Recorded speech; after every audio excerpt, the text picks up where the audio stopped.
Another area that you can think about is setting page breaks. So let's say that right now my page break is way down here. I want it to break right here. So we're going to set a page break and we're going to insert it here. So now we've got this line here, and we can do it a couple more times if we want. So this is going to be page 1, a page 2, page 3. Let's go take a look. We're going to print, and sure enough, it broke it up into those 3 pages, and of course this is the last part of my page. So that also got included in there too, which is way over here. We're going to come back. I don't like that. We can remove one page break, or we can reset them all. Let's reset them all. And what we're going to do is we're going to do a different part where this is the way that I prefer to set up stuff. We're going to come over here to the View menu, and we're going to look at the page break preview.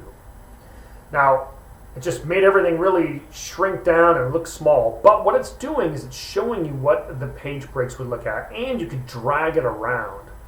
So this is really what I want. This is going to be a little bit better for me, and I can drag this down. Oh, cool. Oh, wow, I've got a couple more pages here.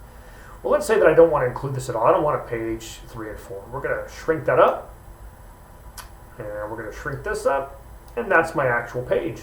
Now, if I go to Now this is no longer going to be part of the printout. So I go to File, Print, and there it is. I have one page and nothing else.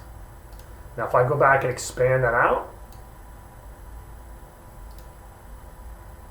and File, Print, we have page 1 like we have set, and then that's my page 2.